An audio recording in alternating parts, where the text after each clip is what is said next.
히브리어에 보면 제가 설교 시간에도 여러 번 언급했었는데 헤칼이라는 단어가 있습니다. 헤칼이라는 단어가 있어요. 발음이 좀 헤칼인데요. 이 헤칼이라는 단어는 두 가지 의미가 포함되어 있습니다. 하나는 성전이고요. 두 번째는 왕궁입니다. 그렇다면 성전으로서 헤칼, 여러분 성전이 왜 성전이죠? 여러분에게 있어서 성전하면 떠오르는, 성전은 이래야 한다고 생각하는 것이 무엇입니까? 강대상이 있어야 되나요? 단상이 있어야 될까요? 아니면 십자가가 위에 달려 있어야 될까요? 여러분, 성전이 성전인 이유는 그 꼭대기에 십자가가 있고 강대상이 있어서 성전이 성전이 아닙니다. 성전이 성전인 이유는 하나님이 그곳에 계실 때 성전인 거예요. 초가상간이라도 하나님이 계시면 그곳은 성전입니다. 왜 우리 같은 죄인이 성전입니까? 우리 안에 성령님이 계시기 때문에 우리가 성전이라는 거예요. 여러분, 유럽에 보면 많은 성당들이 있지요. 그 성당들이 얼마나 잘 지어졌는지 보기만 해도 기가 막힙니다. 아주 비싼 재료들, 값진 보석들, 명화들이 거기에 그려져 있죠. 그래서 밖에서 봐도 기가 막힌데 안에 들어가면 그 웅장함과 화려함은 더 압도적이라고 해요. 여러분, 물론 저는 유럽에 가본 적이 없어서 저는 그런 성당을 본 적이 없습니다. 갔다 오신 분들 얘기가 그렇습니다. 바깥에서 볼 때도 멋있는데 들어가면 그 웅장함과 그 화려함에 압도당한다고요. 여러분, 하지만 그 웅장함이 그 성전을 성전 만드는 거 아닙니다. 하나님이 계실 때 그곳이 성전이라는 거죠. 그래서 야곱이 돌베개 하나 세워놓고도 그곳이 성전이 된 거예요. 하나님의 집이라고 고백하지 않습니까? 두 번째로 헤칼의 의미는 왕궁입니다. 왕궁. 마찬가지입니다. 왕궁은 왜 또 왕궁입니까? 어떤 때 왕이 계시니까 그렇죠. 똑같지요. 왕이 없으면 아무리 잘 만들어지고 나라의 정중앙에 있다 할지라도 그건 왕궁이 아니에요. 왕궁은 왕이 계시기 때문에 왕궁이 되는 겁니다. 헤칼이라는 단어는 왕궁이고 성전이라고 말씀드렸습니다. 그렇다면 이스라엘 사람들이 이 헤칼이라는 단어를 통해서 어떤 생각을 갖고 있는지 우리는 짐작할 수 있는 거예요. 이스라엘 사람들에게 있어서 성전은 곧 왕궁이었다는 거예요. 이스라엘 사람들에게 있어서 하나님은 곧 그들의 왕이신 거예요. 그래서 그들에게 있어서는 성전과 왕궁을 또한 하나님과 왕을 구분하지 않았다는 거예요. 같은 말이었다는 것이죠. 여러분, 우리에게도 하나님은 하나님이시며 왕이십니다. 아멘이십니까? 그렇다면 이스라엘 사람들에게 있어서 헤칼은 무엇을 하는 장소였을까요? 예배하는 장소죠. 하나님을 예배하는 장소가 헤칼입니다. 또한 왕궁으로서 헤칼은 뭐 하는 장소죠? 왕의 통치를 받는 곳이에요. 왕의 법을 듣는 곳이에요. 한마디로 말하면 말씀 듣는 곳이라는 거예요. 이스라엘 백성됨은 뭐에 의해서 결정되냐면 예배와 말씀이라는 겁니다. 그래서 애굽에 사로잡혀서 종살이하던 사람들이 광야로 나왔을 때 하나님이 그들에게 제일 먼저 주신 두 가지가 있습니다. 그게 뭘까요? 하나는 성막입니다. 하나는 십계명이에요. 성막은 예배입니다. 십계명은 말씀이죠.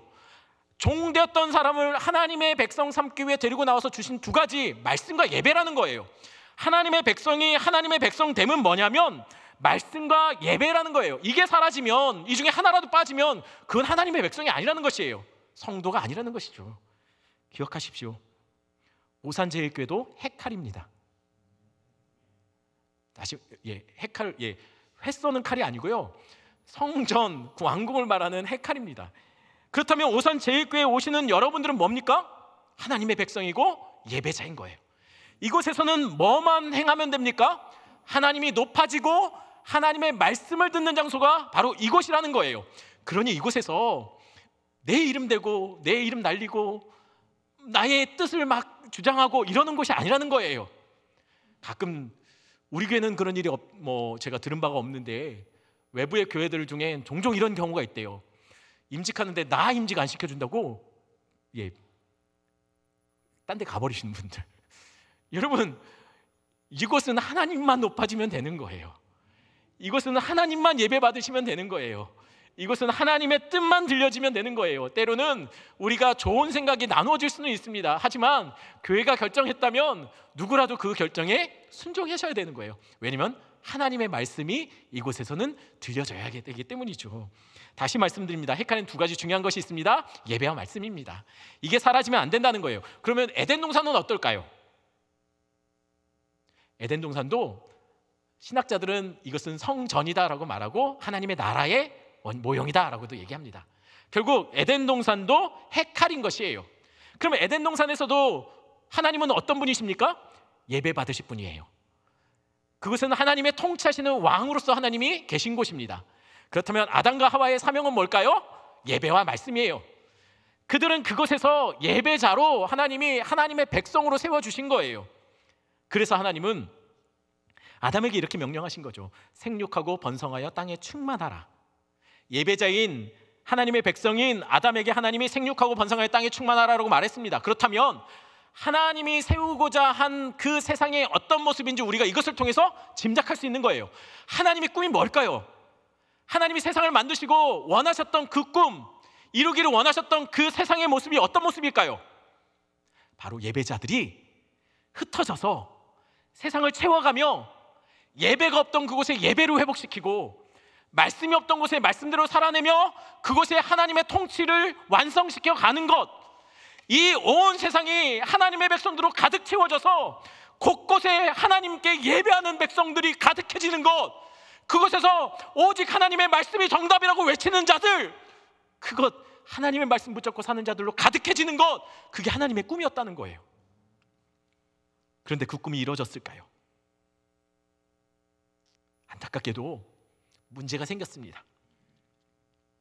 바로 아담과 하와가 선악과를 따먹은 거죠. 도대체 선악과를 따먹은 것과 하나님의 꿈이 어떻게 충돌된다, 이렇게 생각하실 수 있을 겁니다.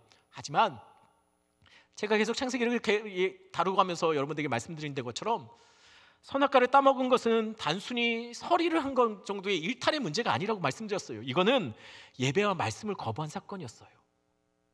창세기 3장 5절 말씀 볼까요? 한번 같이 읽어보겠습니다. 한번 읽겠습니다. 너희가 그것을 먹는 날에는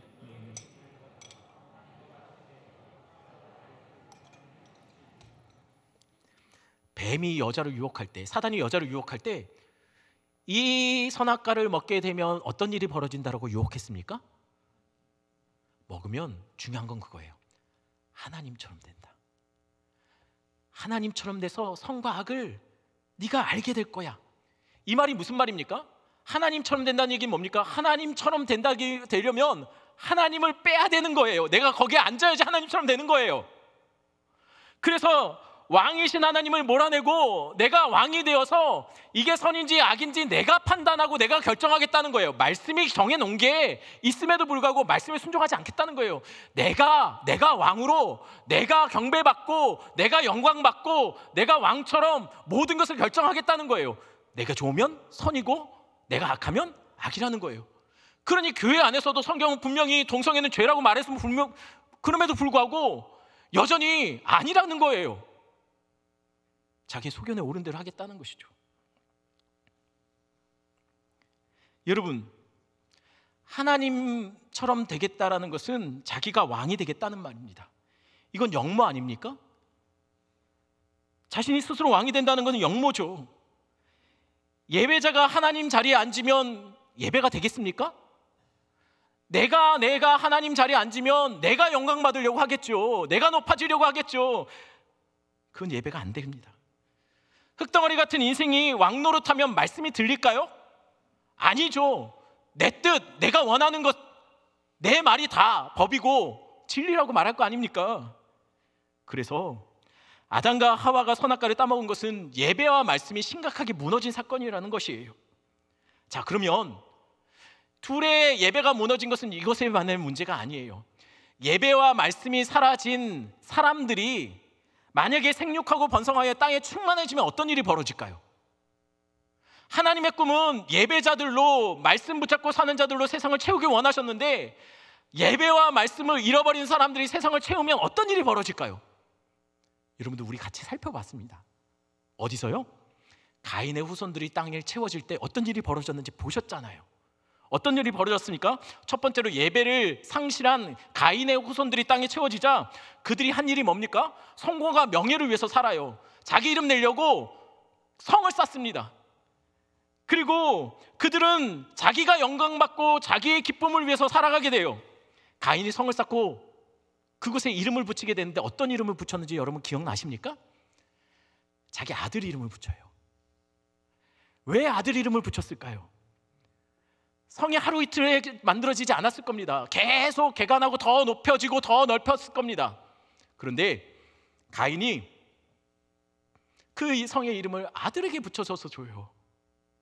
왜 자기 이름을 안 붙였냐는 거예요. 이거는 이렇게 설명하면 될 것 같습니다. 여러분, 어쩌면 여기에서는 젊었을 때부터 열심히 쓰고 싶은 것 안 쓰고 한 푼 한 푼 모아서 집 사고 필요한 것들 갖고 어쩌면 재산을 좀 모아 가셨던 분들이 이곳에 있을 겁니다. 근데 그 재산이 결국 누구 거 되죠? 예, 인정하기 싫은 겁니까? 아니면은 제가 이전에 사역하던 곳에서 누가 저한테 점심을 하라고 뭐 샌드위치나 이런 걸 싸주셨어요.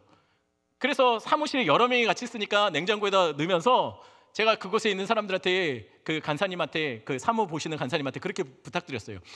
이거 제 겁니다 라고 해서 넣었어요. 그랬더니 그 간사님이 저한테 뭐라고 했냐면, 목사님, 그거 목사님이 드시기 전까지는 목사님 거 아니에요. 먹어야 목사님 겁니다. 누구라도 먹을 수 있습니다. 그거 먹기 전에 목사님 거 아니에요. 여러분, 한 푼 두 푼 젊었을 때 모았던 돈이 내가 쓰지 않으면 그건 내 거 아닙니다. 죄송하지만 다 가지고 못 가실 거예요.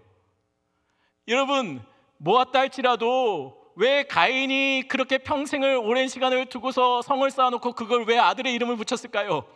자기 게 아니기 때문이에요. 아무리 노력해도 세상에 영원히 내 것으로 소유할 수 있는 것은 없습니다. 무너질 것들이라는 거예요. 예배를 잊어버린 사람들의 삶의 목표는 성공이고 부를 늘려가는 거고 이름을 날리는 거지만 실제로 그것은 영원하지 않는 것들이라는 것이죠. 그래서 안타까운 것이에요.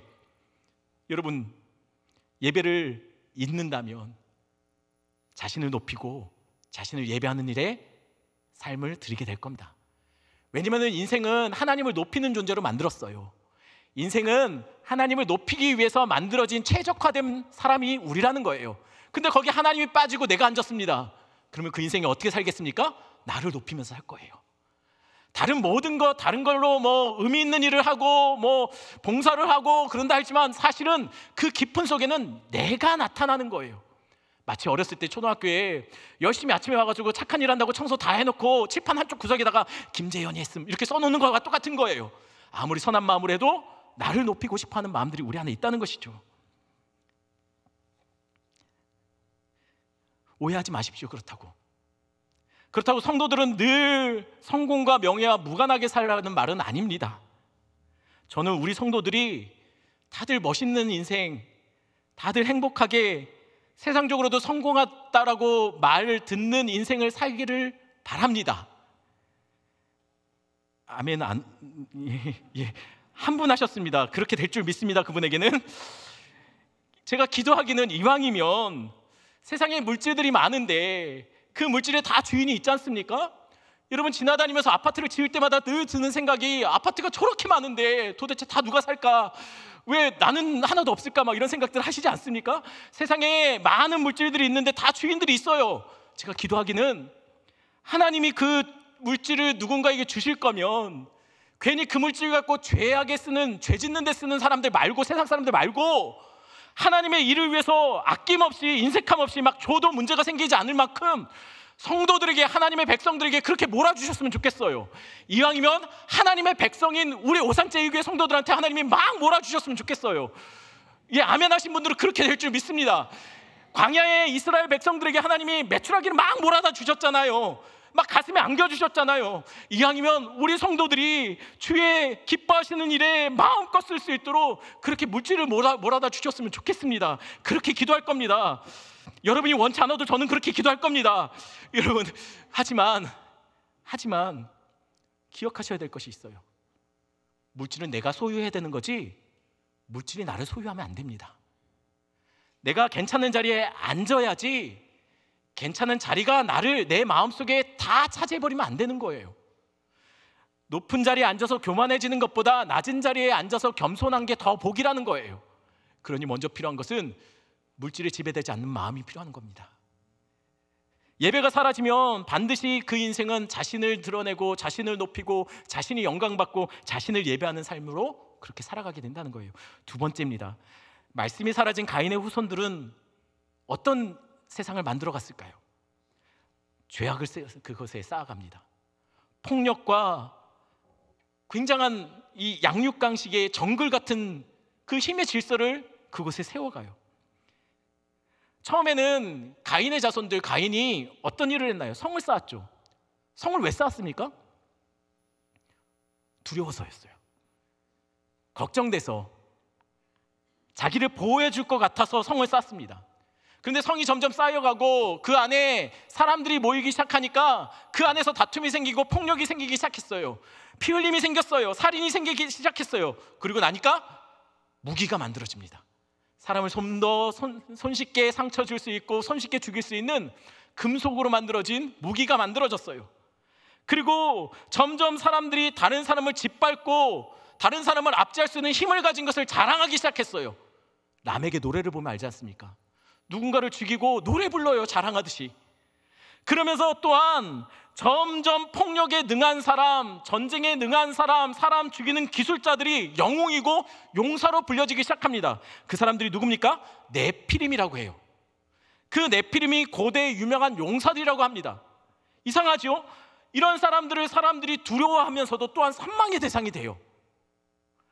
이런 폭력을 행하는 사람들이 마치 하나님의 자리 빠진 자리에 앉아서 세상을 다스리는 왕처럼 사람들을 휘두르고 사람들을 다스리고 사람들을 위협하며 자신의 필요들을 채워가고 있더라는 거예요. 하나님이 빠지면 그 안에는 영웅이 들어오는 거예요. 사람들이 흠모하고 선망하는, 많이 가진 것, 많은 힘을 가진 사람, 다른 사람을 압제할 수 있는 사람, 그런 사람이 그 안에 세워지더라는 것이죠. 그래서 하나님은 이들의 무자비함과 타락을 그냥 보고 있지 않으셨어요. 물로 심판하신 겁니다. 그게 뭡니까? 노아의 홍수 사건이에요. 여러분, 그러면 묻겠습니다. 하나님의 꿈은 어떻게 됐을까요? 세상에 이렇게 폭력과 피 흘림과 살인과 무자비함으로 채워졌다면 하나님의 꿈은 어떻게 됐을까요? 온통 세상이 예배자로 채워져서 온 세상에 함께 하나님을 예배하는 그 하나님의 꿈은 어떻게 됐을까요? 실패했을까요? 아닙니다. 하나님에게는 여전히 한 사람이 남아 있었습니다. 이순신 장군에게는 12척의 배가 남았지만 하나님에게는 한 사람이면 충분했습니다. 그 한 사람이 누굽니까? 노아예요. 온통 세상의 흥청거림과 쾌락이 만들어내는 소음 속에서도 하나님의 말씀을 드러낼 수 있는 사람 한 사람이었습니다. 한 사람이면 충분한 겁니다. 다들 돈과 성공에 마음 빼앗겼을 때 하나님께 예배자로서 그의 마음을 송두리째 쏟아놓을 수 있는 한 사람, 노아. 하나님은 그 한 사람을 통해서 다시 그분의 꿈을 희미하나마 이어가고 있더라는 것이에요. 그리고 하나님은 노아에게 다시 이렇게 명령하시죠. 생육하고 번성하여 땅에 충만하라고요. 그렇다면 노아로부터 세상은 어떻게 채워지고 있었을까요? 어떻게 충만해지고 있었을까요? 이미 아는 것처럼 노아에게 3명의 아들이 있었습니다. 누굽니까? 대답하셔도 괜찮아요. 예, 누굴까요? 셈, 함, 야벳이에요. 누가 첫째고 둘째고 셋째인지는 사실은 학자들 사이에도 논란이 많아요. 하지만 그것이 중요한 건 아닌 것 같아요. 셈, 함, 야벳. 먼저 야벳을 보겠습니다. 야벳이 채웠던 세상은 어떤 세상일까?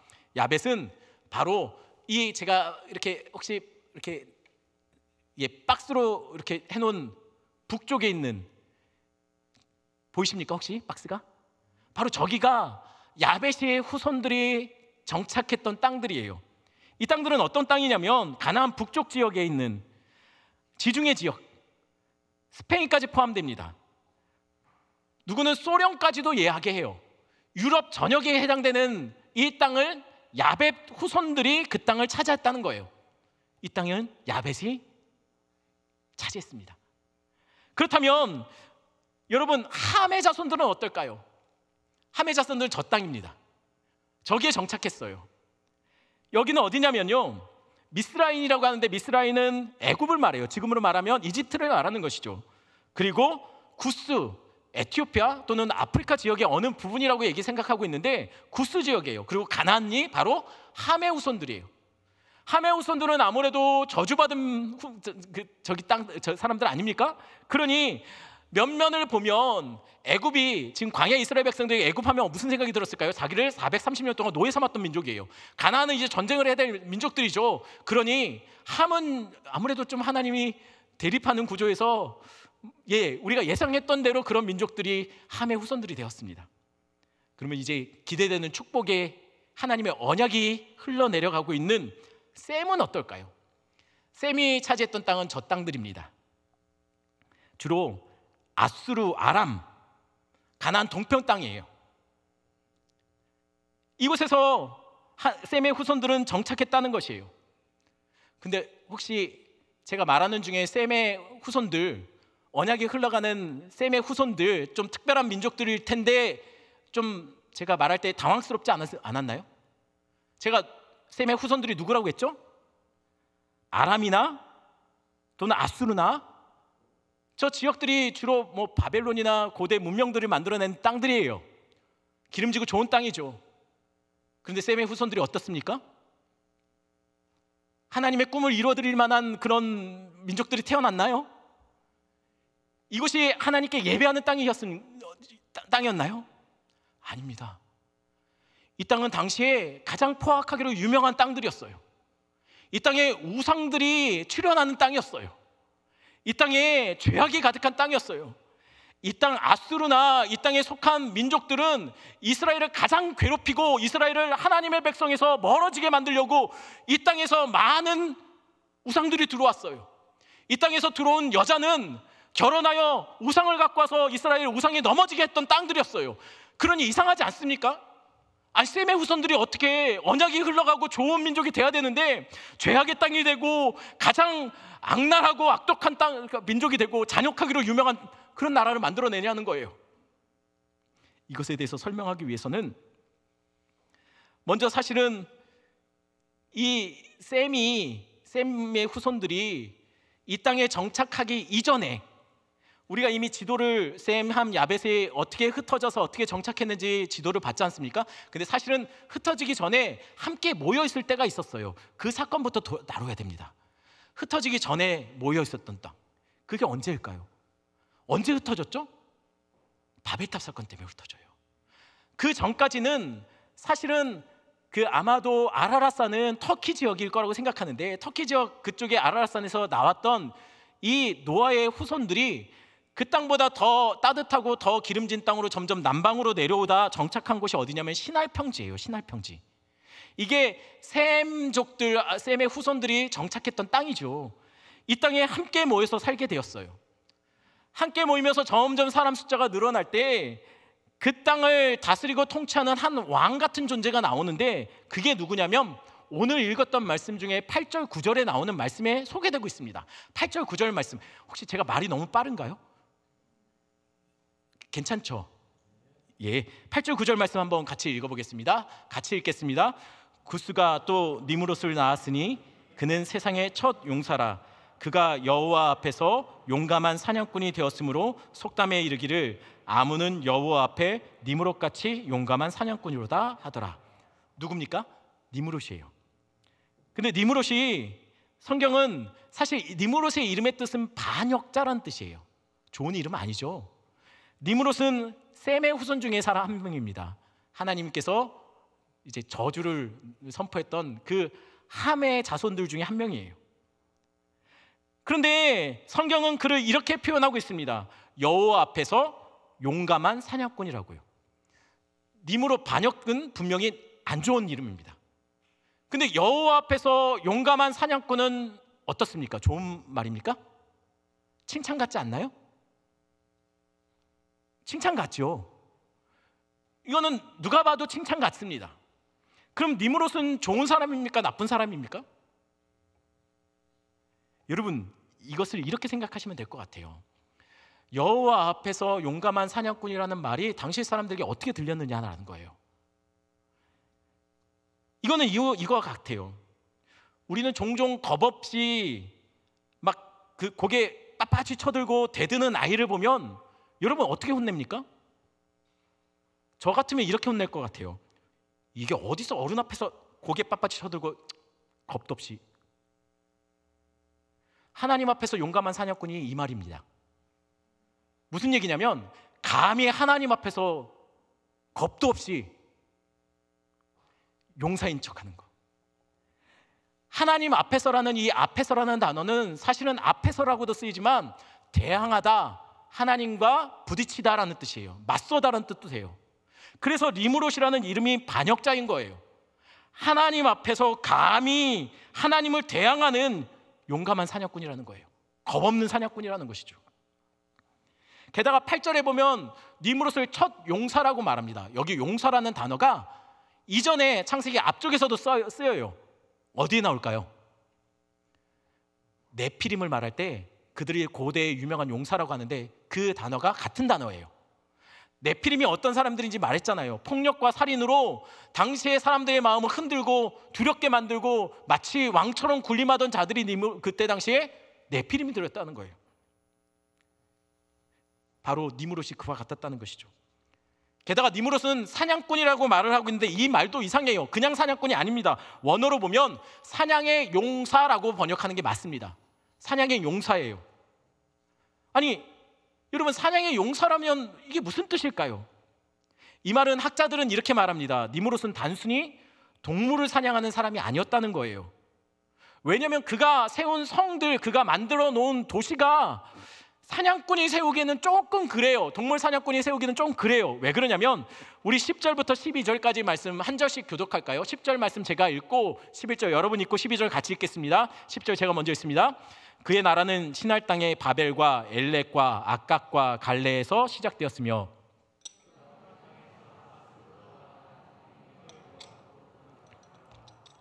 니느웨와 갈라 사이에 레센을 건설하였으니 이는 큰 성읍이라.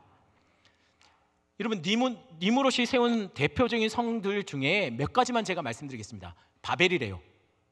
바벨은 바벨로니아의 초기의 그 도시입니다. 이곳에 뭐가 세워졌죠? 바벨탑이 세워져요. 바벨에 바벨탑이 세워집니다. 그리고 아수르 안에 니느웨도 니므롯이 세웠대요. 레센은 큰 도시인데 그것도 역시 누가 세웠습니까? 니므롯이 세웠어요. 아니 당신은 지금보다 수명이 기니까 이 엄청난 공사들을 니므롯이 했을 수도 있습니다. 그런데 혼자 했을까요? 아니죠. 이 엄청난 도시를 어떻게 다 만들어낼 수 있었을까요? 니느웨와 또 바벨탑을 어떻게 건설했냐는 거예요. 자, 다시 묻습니다. 니므롯은 하나님 앞에 겁없는, 하나님을 대항하는 사냥의 용사라고 성경이 기록하고 있습니다. 그러면 그는 무엇을 사냥하는 사람이었을까요? 동물일까요? 그럼 이렇게 한번 다시 설명해 보겠습니다.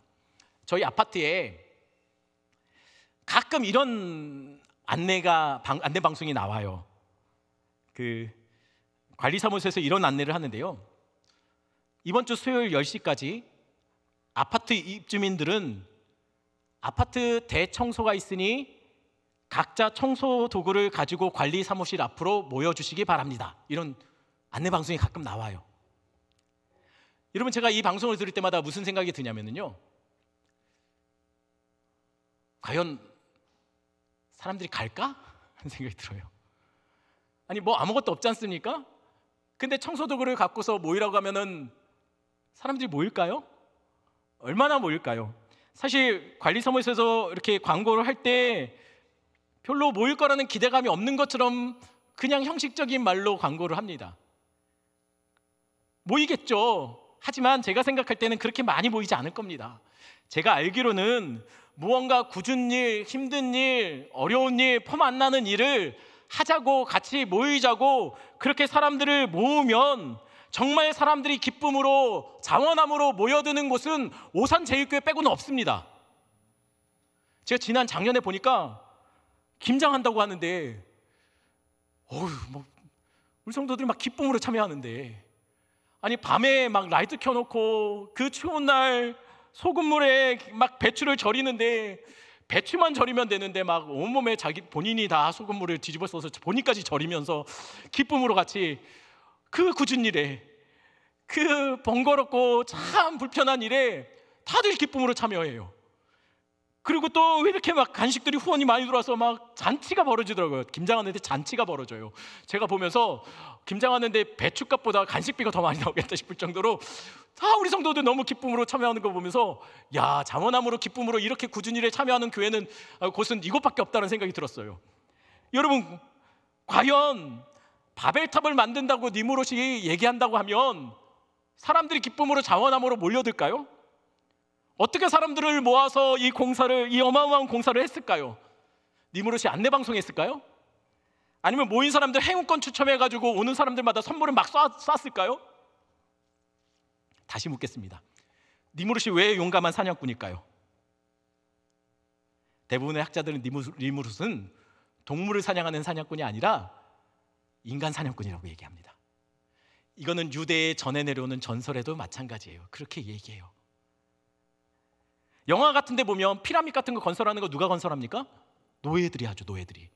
그때 보면 이렇게 도망친 노예들을 잡으러 다니거나 또는 어떤 한 부족들을 잡아서 끌고 와서 그 공사에 투입시키는 노예 사냥꾼들이 있어요.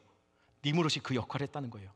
왕처럼 군림하는데 사람들을 많이 모으면 뭐가 됩니까? 그게 내 백성이고 내 나라가 커지는 거고 내가 힘이 생기는 거예요.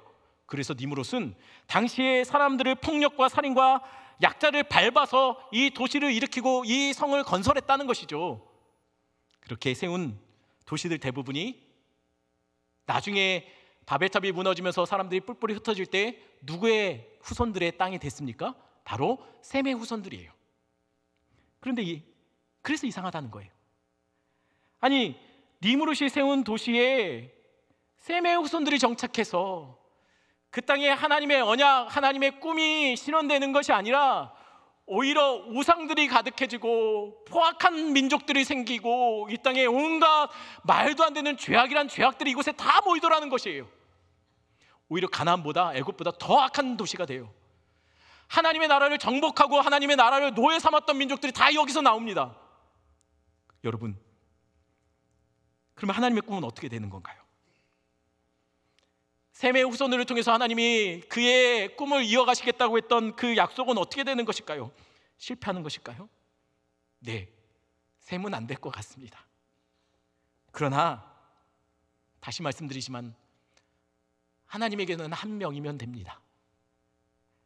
하나님밖에 모르는 사람, 세상의 많은 소음에도 하나님의 말씀을 드러내는 사람, 그리고 살아내는 사람, 세상에 모두 진리는 없다, 하나님은 없다 말하는 시대를 살면서도 하나님의 말씀이 정답이라고 믿기에 모든 것을 다 버려버릴 수 있는 사람, 마음을 송두리째 하나님께 빼앗긴 사람, 그냥 편안하게 잘 살다가도 하나님이 말씀하시니 하나님의 꿈이 부어지니 못 견뎌서 살고 있던 거 다 내려놓고 아무것도 없는 곳으로, 낯선 땅으로 그냥 모든 것을 버려놓고 갈 수 있는 사람, 그 한 사람이면 충분하다는 거예요. 하나님이 바로 아브람을 그 죄악의 땅, 셈이 차지했던 그 우상이 가득한 땅에서 하나님이 아브람을 한 사람을 택해서 불러내서 가나안 땅으로 옮기세요. 하나님은 예배를 잃어버린 가나안 땅에 우상 숭배로 가득한 그 땅에 아브람을 그 죄악의 땅, 우상 숭배에 가득한 땅에서 그를 지목하여 가나안 땅으로 옮기시고, 아브람이 가나안 땅에 들어가자 드디어 그 땅에 아브람이 제일 먼저 그 땅에 들어가자마자 한 일이 뭡니까? 제단을 쌓는 것이었어요. 예배를 잃어버린 땅에, 절망과 어둠이 가득한 그 땅에 한 사람의 예배자가 들어가자 예배가 그 땅에 시작되더라는 거예요. 하나님을 모르고 죄악과 포악으로만 가득한 그 땅에 하나님의 말씀 붙잡고 모든 것을 버릴 수 있는 사람 한 사람이 가니 그 땅이 변화되어지고 하나님의 나라가 꿈틀거리기 시작하더라는 거예요.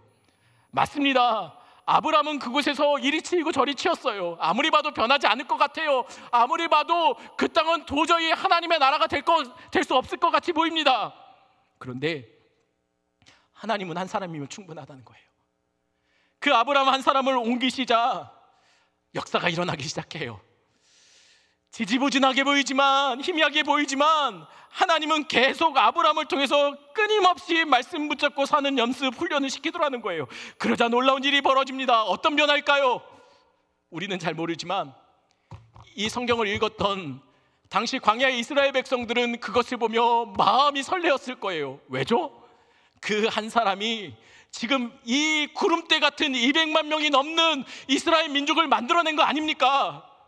하나님이 지금 예배자로, 하나님이 가나안 땅에 200만 명이 넘는 사람들을 그곳에 심기 위해 뿔뿔이 흩어져서 그 땅 곳곳에 성전이 세워지고 하나님의 말씀이 고백되어지고 예배로 가득 찬 그 죽음의 땅이 하나님의 나라로 바꾸는 작업들을 지금 하고 있다는 것이에요. 예배를 잊어버린 땅에 예배자가 들어가서 예배가 회복되어지고, 말씀을 잃어버린 그 땅에 말씀밖에 모르는 사람들을 그곳에 세워 하나님의 통치를 회복시키는 것, 그게 하나님의 꿈이었다는 거예요. 하나님은 한 사람을 통해 그분의 꿈을 이루셨습니다. 이 땅을 호령하는 영웅들이 아닙니다. 하나님밖에 모르는 사람, 하나님께 마음 빼앗겨버린 사람, 하나님이면 모든 것을 다 놓고라도 하나님의 뜻, 하나님의 꿈에 같이 심장이 뛰는 사람, 그 사람을 통해서 하나님이 일하신다는 거예요. 제가 지금 언더우드 선교사님의 기도문을 여러분과 나누려고 합니다. 우리 선교사님들이 한국에 들어온 것만 생각하면 기가 막히지 않습니까? 아무것도 모르던 낯선 땅이었대요. 선교사님들의 한결같은 고백이 그런 나라가 있는지조차도 모르는 그런 땅이었대요. 그런데 한국이라는 그 이름을 듣고 하나님의 꿈을 대해서 들으니, 그 꿈이 자신 안에 부어지니 심장이 뛰기 시작했답니다. 우리나라에 들어왔던 선교사님들이 다 한결같이 소위 말하는 한가닥 할 수 있는 사람들 아닙니까? 다들 수석이고 다들 의사 선생님들이고 다들 뛰어난 인재들이었어요. 젊은 나이였어요. 그런데 한국에 대해서 듣자 하나님의 꿈이 그들에게 부어졌대요. 견딜 수가 없더래요. 참을 수가 없었죠. 그래서 안정적인 거, 성공의 모든 것들, 보장되어 있던 모든 것들을 다 놓고 한국으로 넘어옵니다. 언더우드 선교사님의 기도문입니다. 주께서 붙잡아 뚝 떨어뜨려 놓으신 듯한 이곳, 지금은 아무것도 보이지 않습니다. 보이는 것은 고집스럽게 얼룩진 어둠뿐입니다. 어둠과 가난과 인습에 묶여있는 조선 사람들 뿐입니다. 그들은 왜 묶여있는지도 고통이라는 것도 모르고 있습니다. 고통을 고통인 줄 모르는 자들에게 고통을 벗겨주겠다고 하면 의심부터 하고 화부터 냅니다. 하나님, 조선의 마음이 보이질 않습니다. 그리고 저희가 해야 할 일이 보이지 않습니다. 그러나 주님, 순종하겠습니다. 겸손히 순종할 때 주께서 일을 시작하시고 그 하시는 일을 우리의 영적인 눈이 볼 수 있는 날이 있을 줄 믿습니다. 언더우드 선교사님의 이 기도문이라면 여전히 혼란스러운 거죠. 내가 왜 여기에 와 있는지 혼란스러운 거예요. 하지만 왜 있습니까? 하나님의 꿈 때문이에요. 지금은 아둥바둥 내가 이리 치이며 저리 치이며 살지만 하나님이 이 땅에 예배자 한 사람, 또 다른 예배자 한 사람을 보내셔서 어느 날인가 이 땅에 하나님의 통치가 가득한 나라, 하나님의 예배가 곳곳에서, 하나님을 찬양하는 노래들이 곳곳에서 울려 퍼질 그 꿈을 그들은 보고 이 땅에 온 거예요. 그 열매가 뭡니까? 우리 아닙니까? 수많은 교회들이 생겼지 않습니까? 한 명을 하나님이 이 땅에 보내셔서 예배를 모르던 이 땅에, 어둠밖에 모르던 이 땅에 하나님의 빛을 비추시고 예배를 회복시켜 주신 거예요. 그들은 이 땅에 누군가는 아내를 이 땅에 묻었습니다. 선교사 묘지에 가면 태어난 지 며칠 되지 않은 아기가 묻혀있는 무덤도 있어요. 그들은 이 땅에 와서 다 놓고 가요. 다, 심지어는 돌아가지 않겠다, 이 땅에 묻히겠다라고 해서 묻히기도 해요.